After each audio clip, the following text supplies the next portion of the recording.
Hello, Vol Nation. Welcome to another episode of Believe in Tennessee Football. I'm your host, as always, Kyler Purvisey, joined with Reed Bacon. Before we get into the topics and everything we're talking about, please subscribe, please like, please hit that notification bell if you're watching on YouTube. If you're just listening, please rate and review. Please leave us 5 stars. Please send to your friends and family. Let them know what we're doing here. The amazing podcast that we have going. It very much helps. So if you could do that. Anyways, talking points today, we're talking recruiting, new commit, John Slaughter, some official visits over this weekend with Francis, the offensive lineman, and then Hunter Osborne, the defensive lineman, what that means for us. Do we have a chance with these guys? And then we answer some questions you guys have left in the YouTube comments, which I absolutely love to do. Honestly, it brings me a lot of joy that you guys want to hear what we have to say. Honestly, it really does.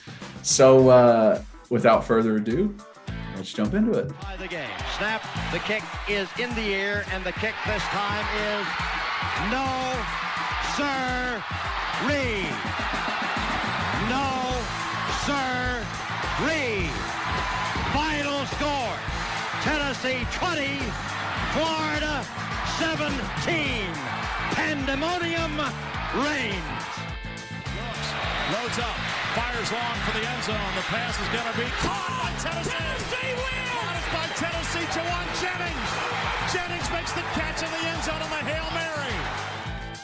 Down at the 35, to the 40, to the 45, to the 50, to the 45, to the 40, to the 35, 30, 25, 20, 15, 10, 5. What did he do? All he did was score.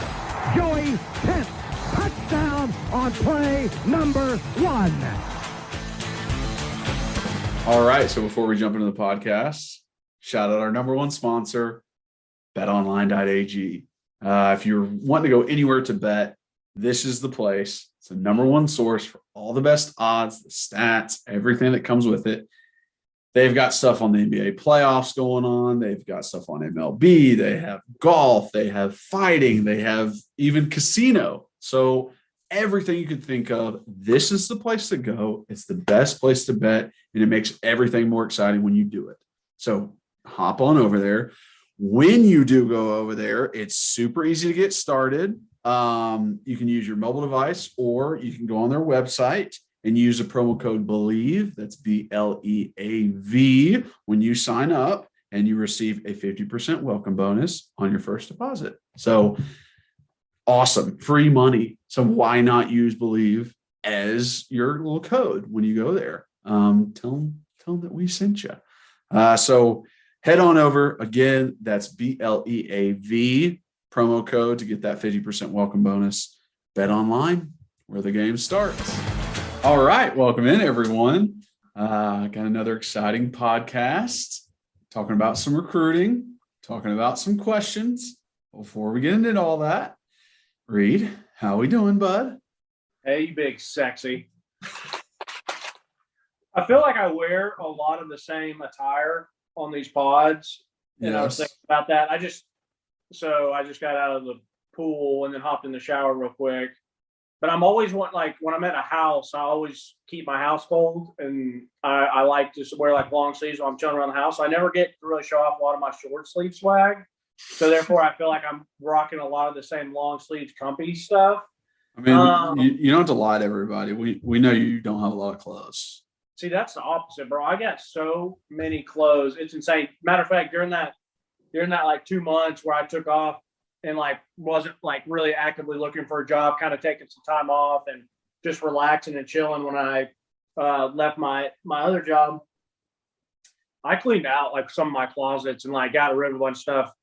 And I was like, geez, I still have a ton. Like, you know, it's insane. But anyway, I've given like 2 huge piles to my younger brother and still have a ton of stuff, because when I like lost weight and grew out of it, I gave to John, and I still have a ton of clothes that I'm not really even wearing much of anymore. You know what's funny? You should be concerned about your camera angle there, Bacon.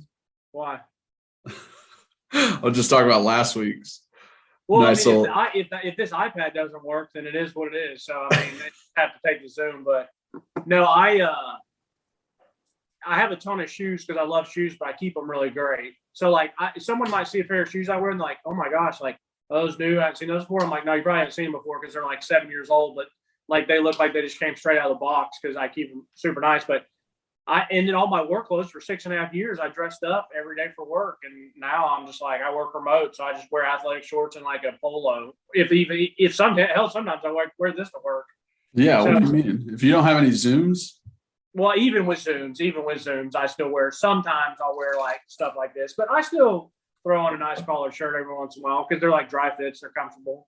You know, I wish I could have a shoe collection, but wearing 16s, you don't have a lot of options when it comes to shoes. Yeah, that is tough. You need like one pair of tennis shoes, one pair of dress shoes, and some like sandals, and just be done with it. Yeah, it's like one pair of sandals, one pair of white tennis shoes, one pair of black tennis shoes, one pair of black dress shoes, one pair of brown dress shoes. Like, yeah, you can count how many. You're not going to get lost in my shoes. Yeah. Great weekend though. So I took Friday off just because down here I knew the weather. You know, we've been here for a month and a half now, and like we've maybe gone to the beach twice. And one of them was just like a quick Sunday thing for like an hour or two. Another one we went out on a Friday afternoon to kind of like I've never really spent the afternoon. You know, it's a cool vibe. Like I've never been able to be like, you know what, it's a Friday afternoon. I'm just gonna go chill at the beach until the sun goes down. And it was beautiful, but we wanted a full beach day, so I took Friday off. We had a great beach day, got some good sun. Then the next 2 days were kind of rainy, but I had an eventful day yesterday because I wasn't one of these people that were like, oh my God, I have to have it and I have to get it immediately. Like they've been out for a while, but I started kind of halfway looking for a new Xbox because the new Madden is coming out at the end of July, and I love Madden. You know that. I get it every year. I'm in a franchise with like 25 people. It's a blast. But the past 2 years, like last year, they just screwed us. Madden just said, hey, you regular Xbox One people, like we're screwing you. We're going to worry about the Xbox Series X new game. So they literally just like stole $65 from all of us because they didn't update it. They just handed out the new game because they were worried about the Gen X one. So I was like, I'm not doing that again this upcoming season. So I was like, I'm getting the new Xbox. I'm spending the $600 for the new Xbox just because of Madden. And then obviously they got other games that'll come out. So anyways, got the new Xbox yesterday, which was hype and exciting. Now I don't have to worry about it. And then just hung out there, nice church service. And last night it was raining, so we didn't want to drive too far, but I was also feeling steak. So we went back to the Bohemian and I got the $99 steak again. And so we sat at the bar. I got a little tipsy off red wine. I love that. Fantastic. An steak. Well, it's because like I just didn't have much to eat yesterday. We had a great workout. My water wasn't where it needed to be, and I go down and I pound these 2 glasses of red wine pretty quick before the food comes. And I look at Ariel, I'm like, "Your boy's feeling a little something." Like I might need help getting home. Yeah, well, we ended up coming home, and listen, you guys know I'm not a big drinker. We joke about it all the time. I mean, I'm a lightweight, but I came home, had like one more glass of wine and had like a Miller Lite while we were chilling in the hot tub and stuff. And needless to say, I bet you were hurting. I felt fine this morning. I just woke up this morning and I was tired, but your boy was pretty litty last night. Like I was being like goofball Reed, like running around, no clothes on, just acting like a fool, making Ariel laugh. That sounds about right. Sounds about right. Which is funny because, it's the beach. Oh. Well, which is funny, whether Ariel was here or you were here, I would have been doing the exact same thing. So I would have been like playing music and just dancing with. Oh yeah. Whether it doesn't matter. I mean, it could have been you and 4 or 5 of our other guy friends, and I would have been doing the same. If that tells you anything about Reed, ladies and gentlemen. Yeah, that's a little. But peak. how was your weekend? It wasn't bad. I walked Vinny Links this morning, played 9. It's like a little par 3 in a park, and you can just walk. There's no carts or anything. It's real easy. But it's good for your short game kind of stuff. So that was nice. Yesterday went to our favorite Mexican spot, Rose Pepper, which we go to every weekend. So always enjoy that. But yeah, had a pretty good weekend overall. Not to be that person, because I don't like being the person that's like, it's the best I've ever had. It's the best football player I've ever seen. But we did go to we've not been to a taco place yet. So I Googled and saw a bunch of different taco places. And listen, people that have been down here, they might have other ones. Sorry, I didn't try it. We just tried this one because it seems like a local vibe, but where they have like 4 or 5 locations. So it's like they do really well here. So they put, they've got one in North Naples, one in East, one in Fort Myers, whatever. But we went to a place that's very simple name. Tacos, Tequila. It's Tacos and Tequila Cantina.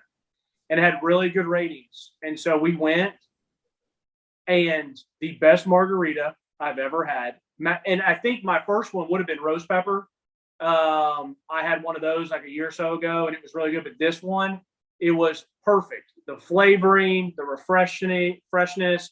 It wasn't overpowering with alcohol, but you could actually taste the alcohol. Mm-hmm. It was, and I got 5 tacos, and every single one of them were not just good; they were delicious. Smack. So, if anyone's ever in Naples, go to or wherever else they might have them, but just Tacos, Tequila, Cantina. Yeah, the margaritas at Rose Pepper are like famous. They're very, very good. And what makes them really good is they mix it with Sprite. There's like a splash of Sprite in there, so it gives a little bit of freshness and carbonation to it. But it's not, you can't like taste the Sprite, So What's funny? It honestly kind of felt like that vibe. I'm not saying that this place did Sprite too, but it kind of felt like that type of vibe where it was kind of like there was something else in it. Because I looked at Ariel, I was like, "Dang, that is good." And honestly, like I don't even know why I got a margarita. I just wasn't, I didn't want a Dos Equis or something else, and we just got that one and just shared it, and it was perfect. I just feel like it's something you have to do when you go to a spot like that, where it's like this is what they're known for. Like you got to get what they're known for, even if you're not like a huge margarita fan. It's like you can get a Dos Equis at any bar. Like get their margarita while you're there. Right. And I, you know what? I didn't even think about that, but I'm happy I did it. But the 2 things now that I'm thinking about it, the tacos. I love the fact, because I don't like when you go to a taco place and they'll have like a shrimp taco or fish taco or whatever, but they make you get like 3 of the same kind. I want to be able to do a la carte. In this place, you could do a la carte. But Kyla, they probably had 20-some tacos, maybe 22 or 23. And then now that you're talking about the tequila and the mixed drinks, like they had the whole, it was a big menu, and the whole back was all these different types of margaritas or mixed drinks because of the tequila vibe of the place. Yeah. Well, that's awesome. I'm glad you found like a new taco tequila place. It's actually pretty cool. We always try and find one of those wherever we go. Oh, because it's one of, Brianne, my wife, absolutely loves Mexican. So yeah, we always try and find something. If I'm going somewhere new, I'm trying to find a good taco place, a good sushi place, and a good, I'm obsessed with like acai smoothie bowls or smoothies. And I want to find those 3 in each city I go to that is just a local to that city. That's and down here I love seafood, so I'm gonna find seafood, but I don't care anywhere I go in America, I'm finding those 3. Anyways, I know these people are probably pissed that we spent the first 11 minutes talking about this. Let's go ahead. Big news. Has it been that long? I'm sure they're very upset by it, but this is me and Reed catching up, but also letting you guys know like some of our personality. That's the whole point behind it. And that's why I put the chapters in now, thanks to the YouTube commenters who asked for it. So you can always jump ahead. But to start off, we're going to talk about the newest commit to Tennessee, John Slaughter, safety. I just got done watching his film, and I really like him.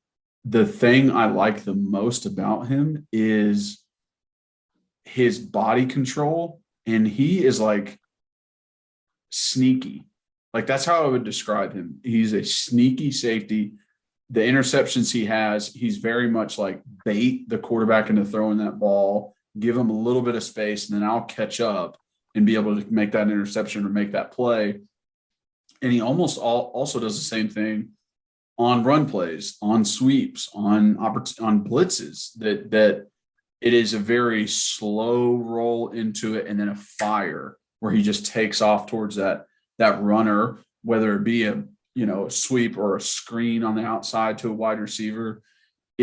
That little nuance, that little like change of speed is, I mean, it's honestly very, very important, especially as a defender, just to be able to like take it up a notch at a certain moment, because you can avoid blocks like that. You can surprise a runner like that to where they really do expect, can take advantage of a quarterback and get those interceptions. And he uses that to his advantage. So absolutely love that pickup. And some of like the offensive highlights he had, the body control going up for a ball, the body control falling and tipping a ball to himself. He's not one of those guys where it's like, oh, he's playing DB because he's got bad hands.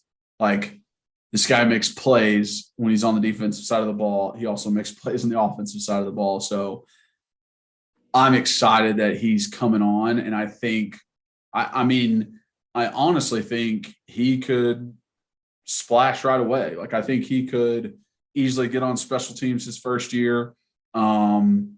Even just like if he is able to get the playbook down, if he's able to get the knowledge behind his attributes, then it's like, hey, I can rotate in at that nickel spot. Hey, I can do that kind of stuff. Now, I think he might need to put on some pounds, get a little bit bigger if he's going to play down, like we've had with Theo, and just, being able to tackle bigger running backs or get blocked by tight ends and offensive linemen.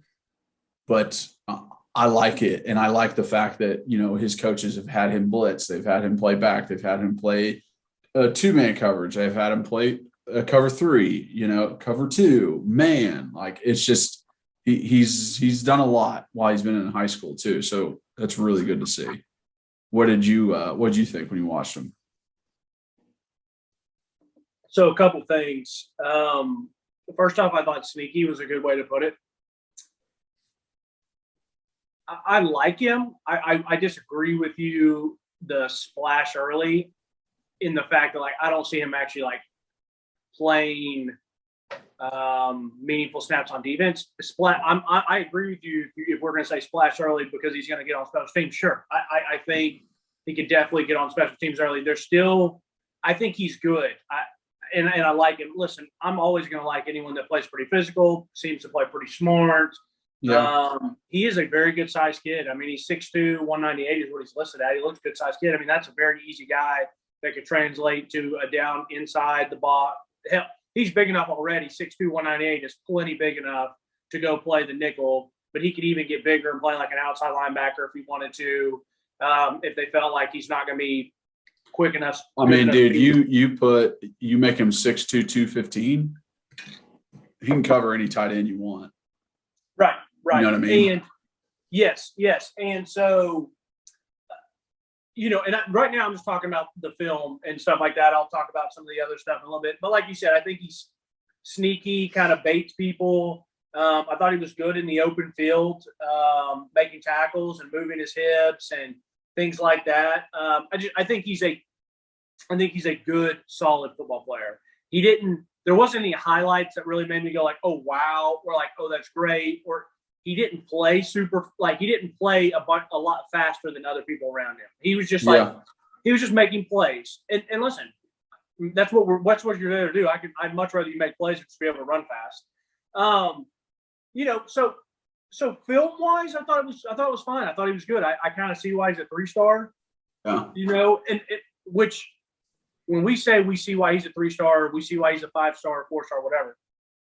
That can be because we see why, whether it's size, maybe based off the competition, it looks like he's playing, or how he splashes off the tape. none of that means that I don't think that he can't go be good at the next level. Because there's plenty of people that may not look as athletic as someone else or as fast as somebody else, but then you just realize they're like, well, he just showed up and now he playing the exact same speed that he played in high school, or it looks like he's playing the exact same speed in high school, but now he's doing it against college guys. If that makes sense? Yeah, that makes complete sense. I agree with exactly what you're saying, because what we are saying in that moment is like, oh, you know, what rating he was given in high school, but that literally has no bearing on what you do in college. It has none, absolutely none. It is all you. It's between you and you, how well you do in college. It has nothing to do with your rating beforehand. There's 5 stars that shit the bed. There's 3 stars and 2 stars. They become greats and become NFL greats. So has nothing to do with that. And I will always believe that. Yeah, I don't care what rating you are. You got to show me, once you get to college, you got to show me again. Like your resume's back at 0. You got to show me again what you're worth. There's just so many factors that what makes somebody a good player. And, you know, especially with high school, so many guys can live off talent and talent alone, or just literally like athletic ability, like you're running faster, you're jumping higher.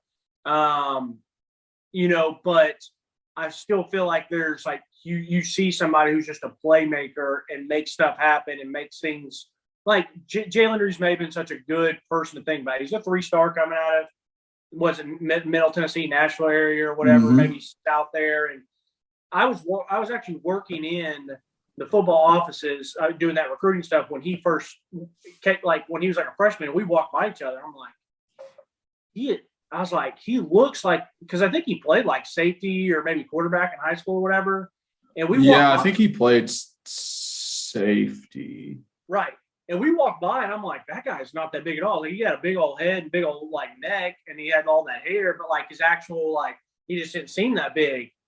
You know, well, guess what? It doesn't matter, because he, you know, is really good around getting around blocks or fighting off blocks or not letting people get his hands on him. It's good in the open field. He can make plays. He makes tackles. So, like, it didn't matter. But he was just an average athlete, 3-star, coming from Middle Tennessee, and now the guy's 4 or 5 year career in the NFL. Like, so I'm just saying, like, I'm not knocking him. I'm just saying what I see, and what I see is like he's just a pretty good football player. And the reason I disagree with you about getting on the field early is because I think we got a lot of good DBs. I think we've signed some good DBs. I think we've got a lot of transfer DBs. That's true. I mean, this past class alone, I mean, no one even I haven't even heard about him, but I love that film of the Georgia Tech transfer that we got. He's a guy that I'm going to look for. I guarantee you this time, folks, I promise you, when we go to fall practice, I am going to do homework beforehand, have my notes and everything. I'm going to make sure Kyler gets everything right with what's the coach's name that you set it up with? Oh, Scott. Yeah, I'm going to make sure we get the right time from Scott, and I'm getting there. I'm seeing all these people, but like the JUCO highlight film of that safety that I loved, like the Georgia Tech transfer. There's just so many DBs, so I feel like it's going to be tough, like for him to pop right away. If he does, that's great, because that means he's a baller. But anyway, it's like I think he does a really good job. Like, I think sneaky was the best way. Matter of fact, I didn't even think that, but when you said that, I was like, I love that, because he is kind of sneaky. Like, he makes plays, he kind of lures people into stuff. He's athletic enough to make the plays. He plays with passion. You know, he's pretty violent. He's not like sitting here just smoking kids every play and like taking heads off, but like he brings a pop when he's there. So like, I think he's a good player. I think his highlights, I think they're good. I think they're solid. Now, I do really like his, like I said, his height. This is a good get. Okay, and I love that. Okay, so that's the first time that was the game-winning touchdown when they put him in offense. It's like, hey, you're the best player on the team. We're just going to throw it up to you. So I love seeing that, because that's how it should be. If you're, you know, if you're a 3-star, you're getting recruited by SEC teams, like, you should be able to go out there on a Friday night and be like, you know what, you play safety, you don't really play receiver, but hey, we need to just go out there. We're just going to lob it up. We don't care if they know. We don't care if all of South Haven, Mississippi knows. Like, just go make the play, and he does. So yeah, I'm glad you're that the I one. saw. What's that? You're the guy. You're the one. Yeah, exactly. So I love that. Yeah, I haven't seen these offensive ones. I watched one highlight tape, and then I wanted to go see the huddle after you mentioned it. But I'm happy that we got this guy because people like South Haven, Mississippi. South Haven, Mississippi is still basically Tennessee in a way, just like it's right there. Just like Mississippi people can be like, well, Memphis is still a part of Mississippi anyway, because that Mississippi, Arkansas, Memphis area are right so close. So it's great that he's in that Memphis, South Haven, Mississippi area. And I looked, and he had a lot of visits to Ole Miss. He had some visits to Mississippi State. So I was happy that we were able to get a guy from them because, in my opinion, we should. Now, there's been some really good recruiting battles right now with Lane Kiffin and Ole Miss. I mean, we lost the offensive lineman from Baylor that went to Ole Miss. So it's like Lane can get some people when he usually wants them. Now, it looks like they recruited John pretty hard because he looked like he had like 4 or 5 visits there off Rivals. But yeah, I like him. I'm not like pooping my pants over the film. Which I get that. It does, which doesn't really matter. But like, yeah, he's good. I'm just not like over, head over heels in love. Yeah, there's only a few that are going to be like that, and most of them are going to be 5 stars. Right, and it's like Tennessee, Butch at Arkansas State, Buffalo, Kentucky, Louisiana Tech, Memphis, Mississippi, Mississippi State. So we should win that. In my opinion, we should win that. But there's been times where Kentucky's taken some people from us. And like I said, Lane's doing it. Mississippi State's, not bad. So, yeah, I'm happy with it. I'm good with it. And like I said, I mainly like his size and, so, yeah. Where he can fit in. I agree with you, though, that the getting those recruits over Kentucky, Ole Miss, Mississippi State, like it is what should happen. And it's also like, we're not giving it to them. Like, yes, he is coming here. Yes, he is just a 3-star. Yes, it might be a couple years or be able to play. Like, we don't know when he might play, but Ole Miss doesn't get him. Mississippi State doesn't get him. Kentucky doesn't get him. Like, those guys don't get him. So that's a nice part of it too. It just shows that our brand, we got to keep this momentum going. We got to get this brand. I mean, last week on our pod, we're talking about barely missing out on an Ohio State.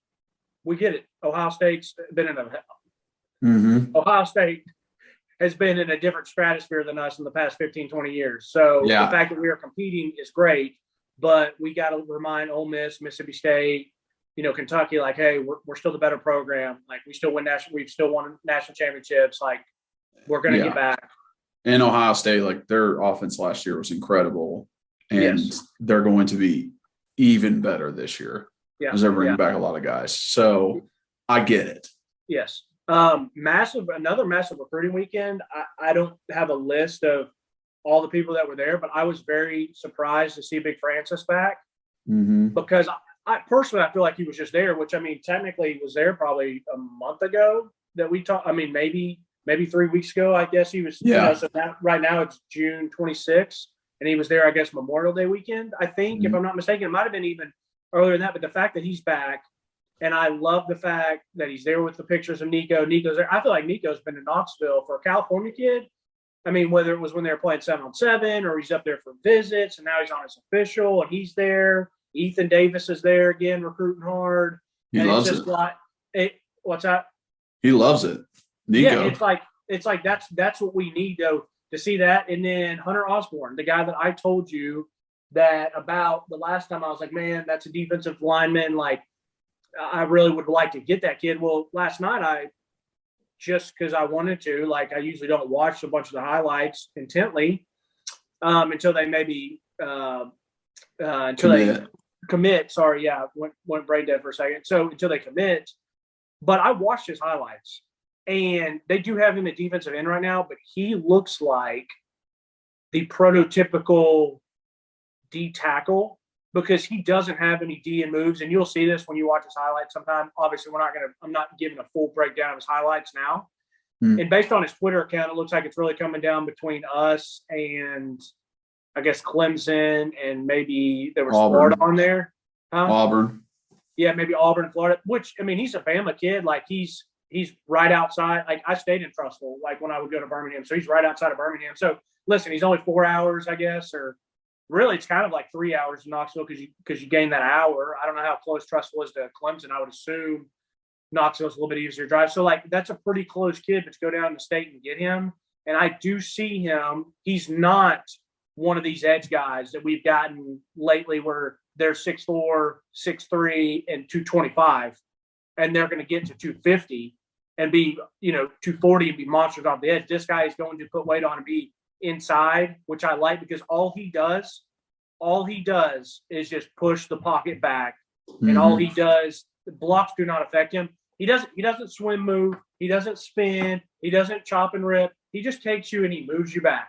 And so if you can get a guy like that can bump inside the D-line and do that and work on some hand stuff, that's what we really need. So I hope that we can get him. I know he was up there this weekend. And like I said, Francis, that's huge. If they can land an offensive lineman that looks that ready and get a kid to come from, I don't know where he's originally from. I know he's at IMG now. But to get a kid like that to come to the University of Tennessee, to Knoxville, Tennessee, would be awesome. I mean, the thing about Francis, so his top 6 right now are Bama, Florida, Hawaii, USC, Miami, and Tennessee. He was here this past weekend. That's always great to see. That's always great to see recruits coming back and, having a non-official, just like showing up and then being like, now I'm going to come back for my official. It's always good. But right now there was an interview and, he said that his decision will mostly be based on development, that he believes he can get to the NFL, but it will be based on what can develop me the most to get to the NFL. If that's the case, if he is deciding with that in mind, and that is the number one factor for him, he's not coming here. He's going to go to Alabama. If that is the number one factor for you as an offensive lineman, it would be dumb to not go to Alabama. Looking at the field, looking at what you see, USC has a new head coach in Lincoln Riley. First time being there. He's had good quarterbacks, but offensive lineman hasn't been like his expertise at Oklahoma. So up in the air. They've had some good ones, but I don't necessarily think it was because of him. Yeah. Miami, first-year head coach. Not sure if he can really develop all of the offensive linemen that you might want. Florida, first-year head coach. Not sure if he can develop. Mario Cristobal was an offensive lineman, so maybe that has something to do with it. Yeah, that can definitely have something to do with it. Florida, Billy Napier, first-year head coach. Not sure if he can really develop like offensive lineman or if he has a good offensive line coach in place to develop his offensive line. Hawaii, I mean, you've never heard of linemen coming out of Hawaii. And then it's us in Bama. And yes, we've had very good players come out of Tennessee, very good offensive linemen come out of Tennessee, Trey being the most recent one that was very, very good and started right away. But Bama, man, I mean, it is like loaded every year. It almost feels like every year they have a tackle in the first round go out. So if that is his number one factor in making his decision, I don't like our chances, is what I'm saying. It really does seem like Bama is the place to go if that's all you're concerned about. Well, now, if you'd like some NIL stuff, if you'd like a supportive fan base, if you like a bigger city than freaking Tuscaloosa, then yeah, this is the place to be. But if you're more worried about that development, you kind of almost lean that way. So I have some feelings on that. We could basically say that about any position. Besides like kicker and a couple years ago, like receiver for Alabama. Alabama has the best of everything because of Nick Saban, and he's the best coach. Yeah. So they have great defensive linemen, they got great linebackers, they got great defensive backs, they got great receivers, they got great everything. Like I said, until just a few years ago, the only thing we could have picked on was their quarterbacks because they had some trash back quarterbacks who thought they were way better than they actually were. But there's nothing to say that they're actually good yet. Tua hasn't really proved anything. Jalen Hurts hasn't. Mac Jones hasn't. Like, I'm still not going to be like, hey, Alabama develops good quarterbacks. Like, that's not happening yet. I agree completely. And I should have clarified, I did not necessarily mean for the NFL, which is what you were talking about. I meant just until a few years ago, we could agree that they were at least good college quarterbacks. Like Mac Jones was a good college quarterback. Jalen Hurts had his own style of being a good college quarterback. Tua obviously had his time of being good. And listen, I do not want Jalen Hurts. I love him and respect him tremendously. And I love how he fights, carries himself, all that. I would not want him to be the quarterback of the Tennessee Titans. I'd be very, very nervous. I do not think it's going to work out just because I don't think the accuracy is there. Everything else. Oh, dude. I remember watching him play us. I was like, this isn't it.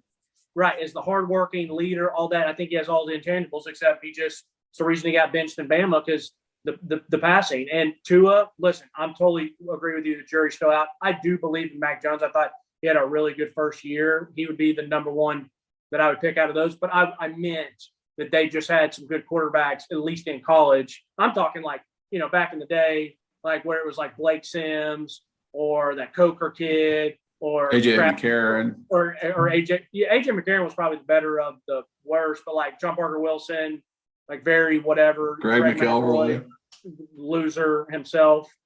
But yeah, so the thing about Francis, and this is so funny to say this, but I actually think the only reason Tennessee is like remotely involved in this is because of Nico, because of a 5-star quarterback. And please, I don't want this to come off like wrong, but like I guess they're both like Polynesian or both some sort of Samoan, Polynesian. Like I'm not sure what it is, so I'm not trying to say the wrong thing or whatever. But like I think that's a big deal. Yeah. Obviously, it sounds like that's why Hawaii's a part of it. Maybe that's why Miami's a part of it. Because Mario Cristobal, and I know he's not necessarily. I think he's Latino or whatever, but.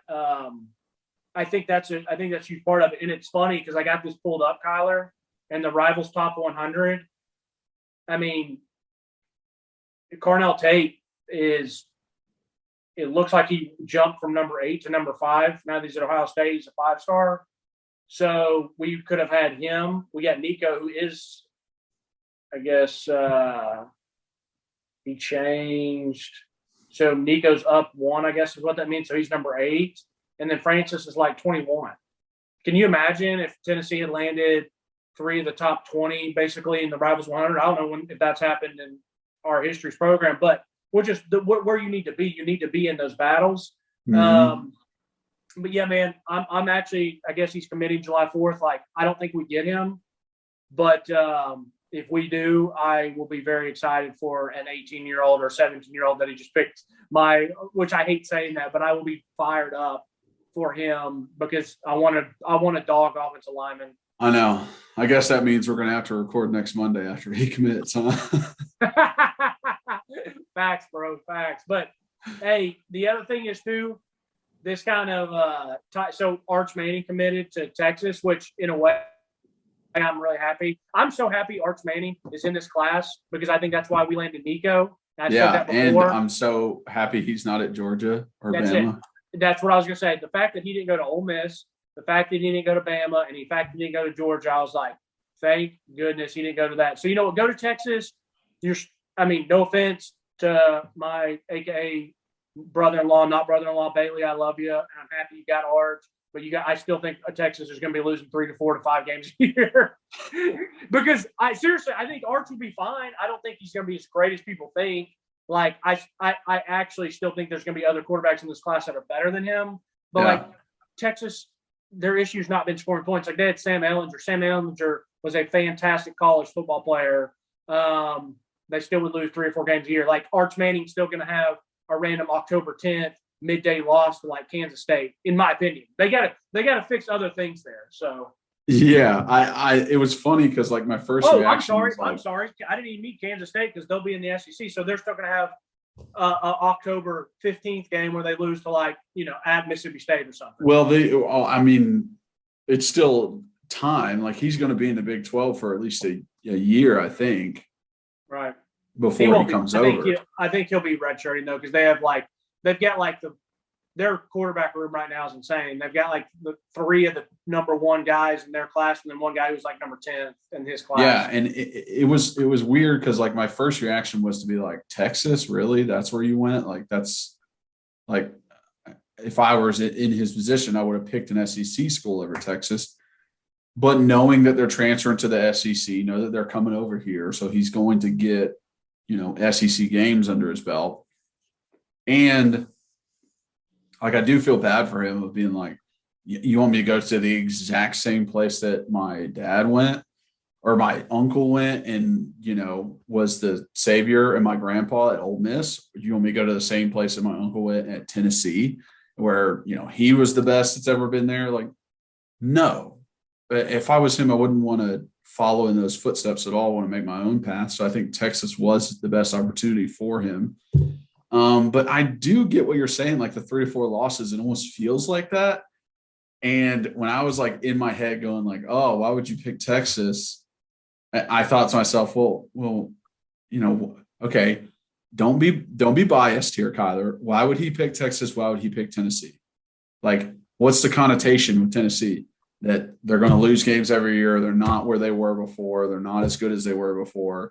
They're fine. They might go 8-4 at tops. What's the thing on Texas? They're not going to win as many games. They're not as good as they are before. They're going to lose some games. They might go 8-4 tops. So I was well, being unbiased, it seems okay that he went to Texas. An offensive coach, just like an offensive coach with us, I shouldn't be down in the dumps and be that was a stupid decision.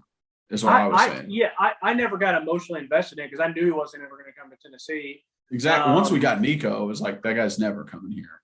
I never thought it was really a possibility anyways because it never seemed that way. Yeah. The way that people would talk about it and stuff. But I get why you went to Texas. Like you said, don't go to Ole Miss and be your dad and your uncle. Don't go to Tennessee and be there with your other uncle. It's go somewhere. Like you said, offensive coach. Texas is going to love you to death. I mean, the kid doesn't need money, but he obviously the rest of us, maybe me or you, we want to earn our own money. We don't want our parents to give us anything. Yeah. And so, he's going to be able to go make a ton of money there if he wants NIL stuff. And so it's no surprise to me at all. Matter of fact, if I had been him, for me, I would have considered Bama, Georgia, Texas, and then I would have actually considered LSU because, they're from Louisiana. So it's that's true. So I would have probably had them if I was him. But anyway, so it's funny too. This is the last thing I'll say, and then we can answer a few more questions. It's so funny looking at these Rivals Top 100, and it's IMG Academy has the number 3 guy, and he's 6'4", 245, defensive end. Then you got Carnell Tate. And then Francis is there, and it's just geez, IMG, And then do y'all literally just win every game by 40? I know. And then all these other ones on here are just all you see is Florida, Bama. So many kids from Florida, man. So many kids from Bama. There's a couple Cali kids, but now I'm seeing some Texas. But it's just so funny. It's just same stuff, different year. Yeah. Florida is always stacked, dude. It's unbelievable. Oh, it's insane. Alabama puts out some good kids too. They do, But anyways, all right. We love the feedback that we've gotten. So many people that ask us questions said they love the show, they love the Butch one, they love the interaction. My favorite thing was when someone's I don't know how more people aren't listening to this, and I was facts, preach, bro. Which is that's funny, what I'm saying, dude. That's what I'm saying. Our subscribers seems like they've gone up a good amount. But it was funny that he said that, and I started cracking up. Here's one by our guy Lance Austin, another guy who interacts with us all the time and stuff. And I read this. I want to bring it up to you. And it was there was an exit interview by the David Ubben guy. One player that claimed that he was injured, extremely mistreated in practice. Don't remember his name, but was this true? That he asked players to go all out on a player. I think he said he was forced to go one-on-one with an entire group that beat the crap out of him. Do you remember anything like that happening in your time there? Or One-on-one with an entire group that beat the crap out of him. No. I don't remember that incident happening. But one day we did and I don't know if this is okay for me to say. Do you know what Bull in the Ring is? Yeah. We all did Bull in the Ring, but yeah, it's outlawed now. Yeah. Yeah, so it's outlawed now. We did it at Memphis, yeah. But what it is someone stands in the middle. There's a circle of guys around him. Coach calls a name of one of the guys, and he runs and hits the guy in the middle. Probably like 5 yards head start. But like, if you're the guy in the middle, you don't know what direction he's coming from. So it's very much like you're just getting hit to get hit. And if you don't have your head on a swivel, then you're going to get laid out. I don't like the drill, obviously, because it has nothing to do with learning about football. Yeah, and you're soft as baby shit.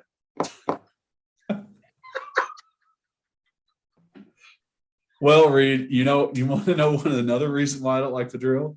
Because what the hell am I supposed to do if you got put in the middle? Huh? Am I supposed to just lay you out if you're my good friend? You're my teammate. You're my brother in arms. Or don't get it twisted, bro. You ain't laying me out, guys. Oh, dude, I would crush you.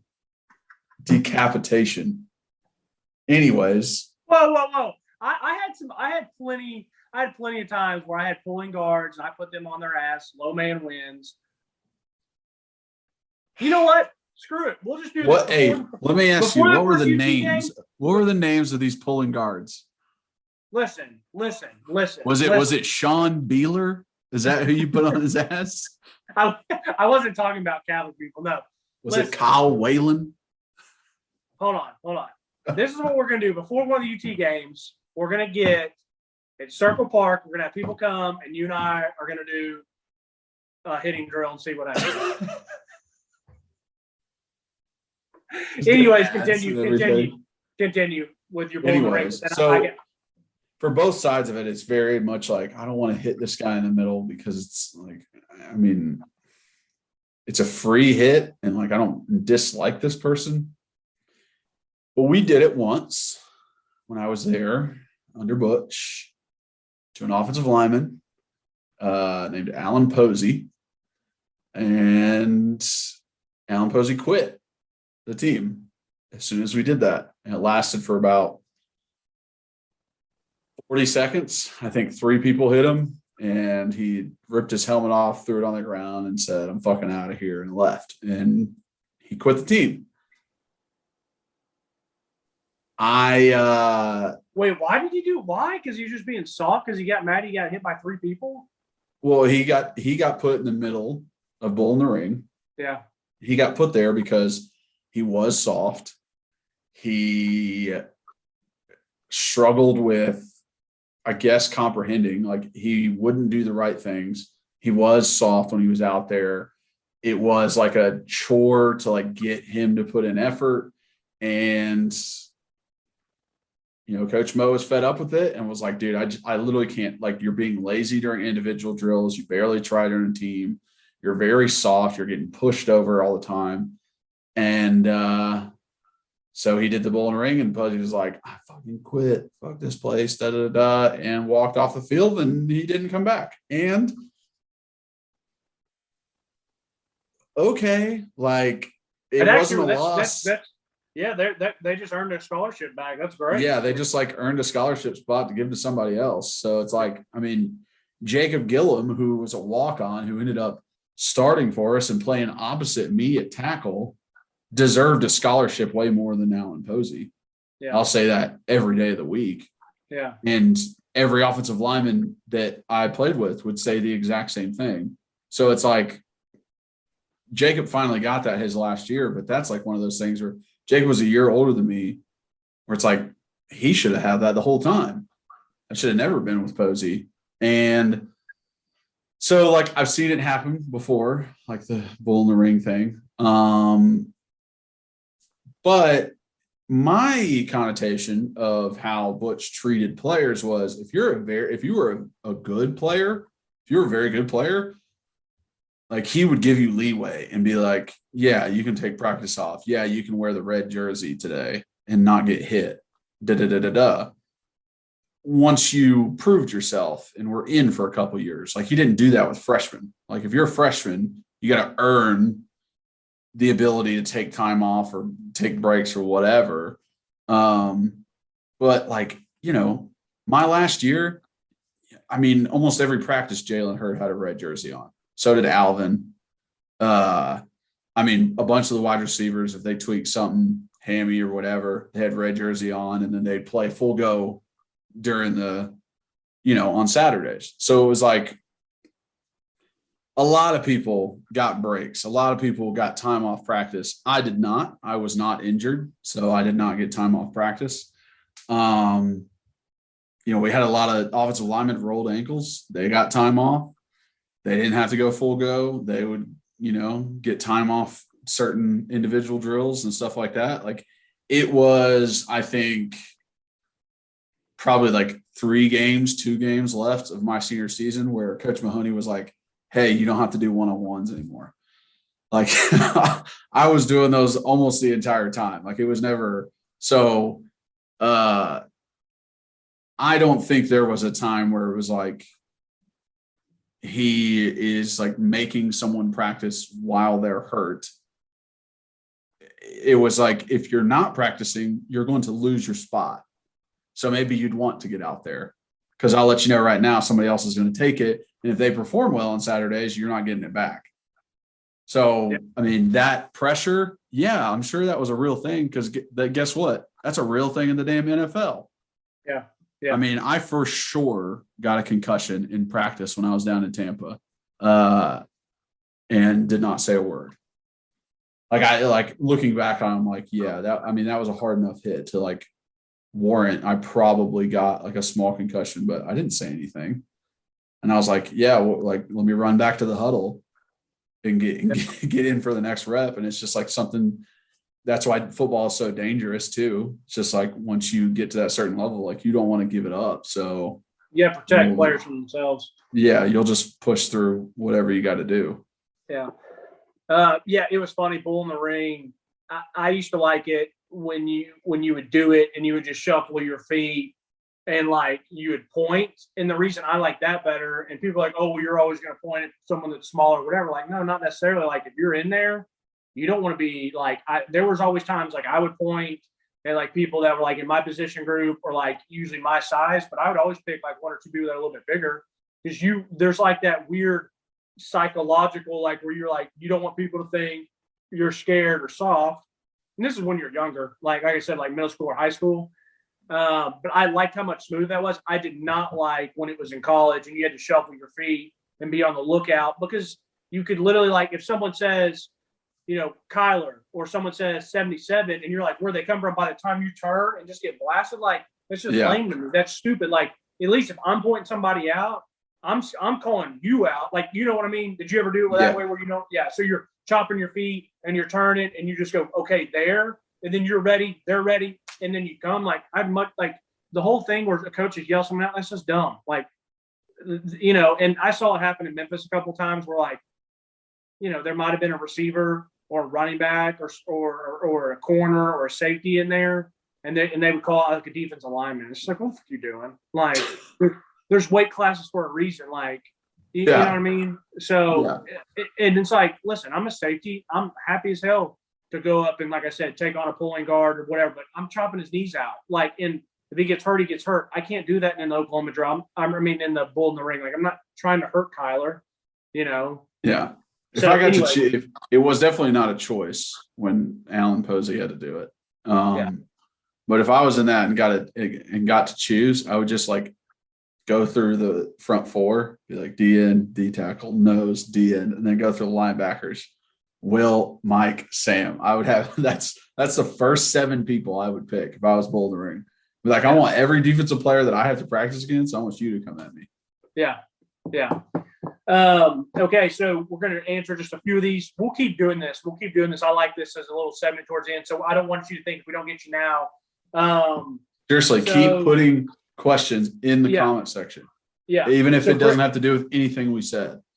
So Brent Fisher, great as always. He asked us, I think, a couple weeks ago, and we didn't get to it, so we re-brought it back up. But talking about what is Evolve for Life. So here's a question for maybe another pod. Y'all go down the road answering listeners' questions, no rush or anything at all. I've heard it in the past or several times and are very open to the person who is answering the question in their interpretation. What is Evolve for Life to both of you? Kyler, as a player, obviously it's going to be different from a fan's perspective. Also, what do you think about the same question, Reed, from a fan perspective? Yeah. So what do you think is Evolve for Life? This is a good one because I think it means two different things as an alumni, as a former player, and as a fan. And I don't want to say that fans shouldn't say that they're Evolve for Life. I don't want to take that away from them. I think they should still say it. It just means something different. It means that they are a Vol fan for the rest of their life. When I say it, I feel like there is much more of a brotherhood behind it, that I'm a VFL because I ran every step in Neyland. I'm a VFL because I went through the heartbreak. I picked my brothers up off the field. I blood, sweat, and tears out in Haslam practice facility. That's what makes me feel a little bit different about it, a little more pride in it. And man, it does just feels good when you meet a random person that you've never met before that also played. And you just get a chance to talk to them and you didn't play with them, that you weren't even there for the same year, not even maybe the same decade, but something connects you to something is there that makes you feel like you know each other. So Evolve for Life in my interpretation is someone who shared that adversity with you on that field. And I think you just always get a connection, whether I'm talking to somebody I played with in the Josh Dobbs or old vet and Al Wilson. It's just hey man, I put everything I had out there just like you did. And, it just that bond, that connection is just something you really don't get a lot of other places. Ariel, yes, you can. I had to answer a question. She texted me. Okay.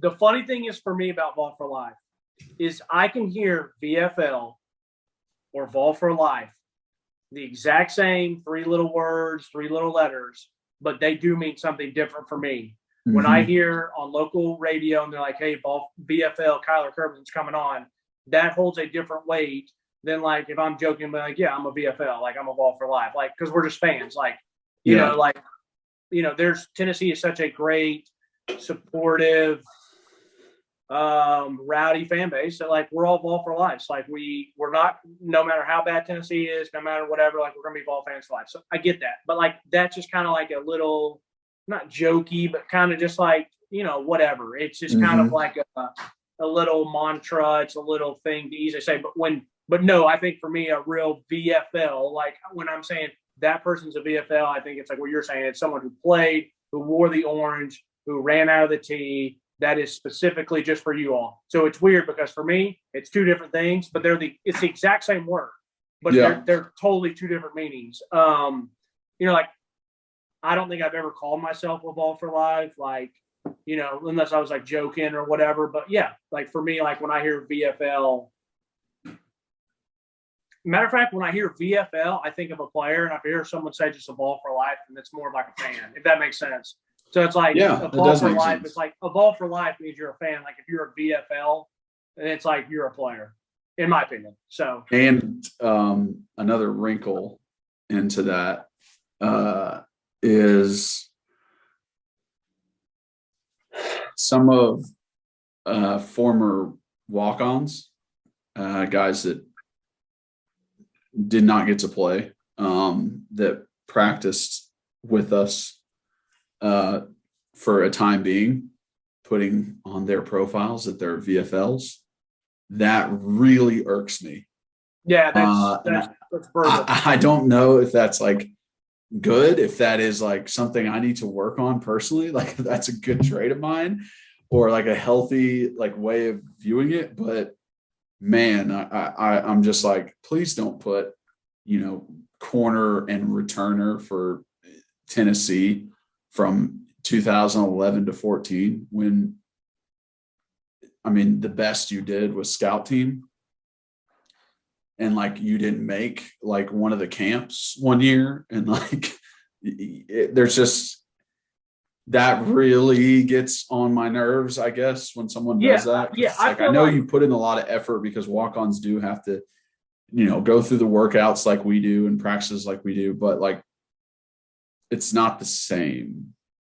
It's just not the same. There are certain guys that meet that criteria, like Jacob Gillum, I was mentioning earlier, like Alex Ellis, who started as a walk-on. There are guys that can start as walk-ons, Thomas Edwards, that put in the freaking hours, that put in that work, and that really show that like, hey, I'm giving all that I can to this. But there's other guys that are there so they can run through the T one time, and that's it. And it's not about football. It's just about being able to say they wore the jersey for a game. Great. I'm glad that you brought that up, because for me, I feel like a Jacob Gillum, Colton Jumper, like you said, Alex Ellis, whoever. I feel like it almost means more that they are involved for life, because they had to go the hard way and earn it. But there's those guys. I'm fine with walk-ons doing it if they at least played some, or if they were respected by their teammates. Yeah. So like, they were there and they were that walk-on who was there for 5 years, and maybe they got a little game action just towards the end of their career in a blowout game, because the coach was like trying to give them something, because this guy just did everything for 5 years, great practice player, just loved the team, was there, and was probably decent. But yes, the guys who are there and they're walk-on for, 1 semester, 2 semesters, maybe a season or two, and it's just like, come on now, like, stop. Like, you can be proud of yourself, and your family can be proud of yourself, and like, hey, cool, you wore it, but like, there's a lot of people, and no offense. Yeah, there's a lot of people that can show up and make it through a spring, and it's hard, but there's a lot of people that can make it through a spring and then quit, Yeah, but like don't put your football number in your bio. Don't post pics of you at practice and be like, oh yeah, the good old days. Like, don't do that shit, because that ain't it, bud. Like, what do you do? People are just clowns, Tyler. People are clowns. People think way too highly of themselves. Like, I'm good with you people being confident and proud of themselves, but like, bro, that's the reason I don't have social media. Literally, the only reason I have social media, and I jokingly am serious about, like, we're not good at it. Like, I'm not good at it, because like, people don't care. Like, why are you posting that? You get some like. The only reason you get likes is because people want you to like their stuff. Like, people don't care. Like, people don't think you're a badass or that you're a good football player. Like, people really know, like, bro, you were soft. Like, you're not that good. Like, whatever. So like, people don't care. So stop with all the social media stuff. But last thing is, I wanted to wrap this up, and I want to talk quick. So hopefully my video sends to you. And when we usually get to an hour, it doesn't. So I'm just going to say this really quick, talk fast, and then we can end this. There's a guy in EC. He says, as a program with little to no success the last 20 years, any 5-star player is much needed player for Tennessee. Laugh my ass off. It's not okay. In this day and age, you need star receivers to win games. Downplaying not getting tape because we don't need him is ridiculous and comes off as salty. If he joined our class, everyone would be hooting and hollering.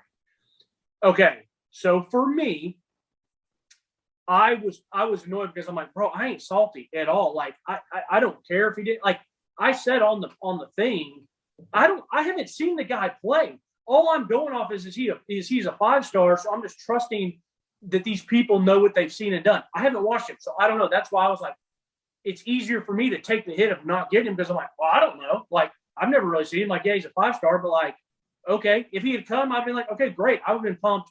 I would have been more pumped, less about him and more about the momentum and the other potential players it could bring in. Not because of him specifically. We watched his film that we had out there and that Kyler Crisp that went to Oregon. And I said right then and there, that kid was a fucking dog. And I loved his highlight tape a hell of a lot more than I like Cornell Tate. I don't know who's going to be better. Honestly, I don't really care because neither of them are coming to Tennessee. But, like, I don't like when people say, oh, you're a hater or you're salty. Like, bro, I don't give two shits if he didn't come here. Because, like I said, the point's right.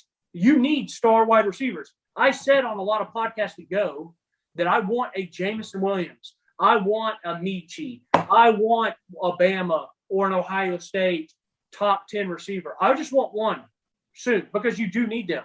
And especially in college, they make a huge, huge difference. So, yes, let me have one of those. I just didn't necessarily think that was going to be Cornell Tate. And, like, you're right. We need as many 5-stars as we can get. But once again, I'm talking about this one particular 5-star. Like, I will be bummed out if we don't get Francis because of his position or, like, another offensive lineman or defensive lineman or whatever. Mm-hmm. But shit like that just makes me so mad because, like, listen, little to no success. We've had some success in the past 20 years, whether I want to argue that we still can put people in the NFL. I mean, 20 years, that's 2002. Like, 2002 to 2007 was pretty successful. Agreed.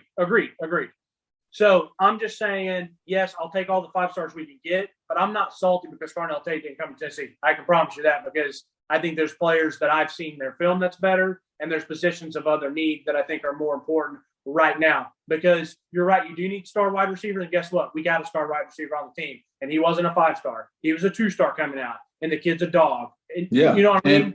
And we just got a 5-star transfer wide receiver, Brew McCoy. So, like, that's a 5-star there. So what? Who knows? Yeah, exactly. Yeah. So who knows? I think the part where it's like if he were to come here, you'd be excited. Yeah, I would. But like I said, sure, I would be excited if he came here.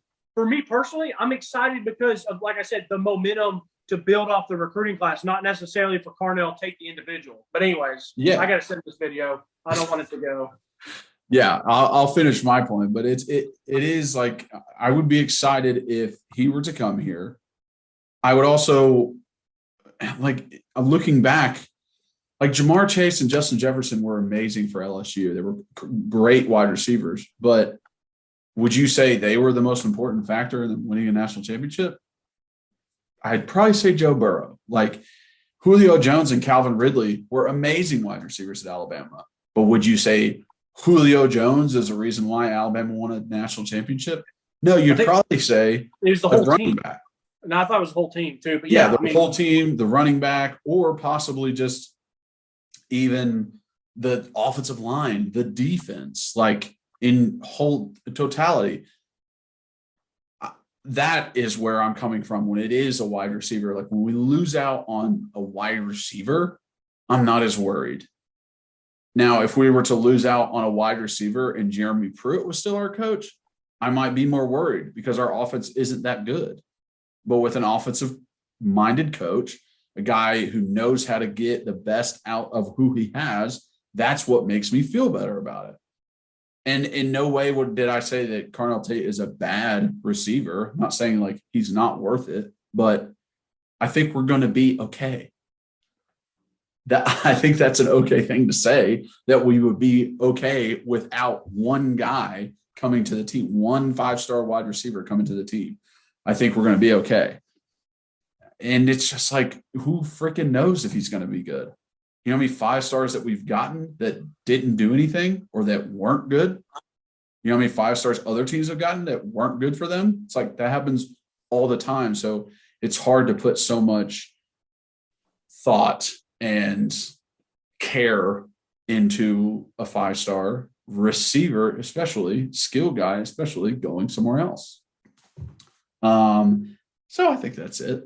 I love the comments though. Thank you for watching the video. I appreciate the support because it definitely is support. And appreciate all the rest of you guys watching and listening. If you're on YouTube, hit that subscribe button, that notification bell, that like button. If you're listening, please rate and review. Leave us 5 stars. And guys, please share with your friends and family. Send them a clip, send them a video, send them a link. Tell them that this is the best podcast that you can listen to. And if you guys are trying to follow us on social media, at Believe in Tennessee on Twitter for our main account, at rbacon26 for Reed, and I am at Kyler Kerberson for Facebook, Instagram, and Twitter. So you can find me on all those.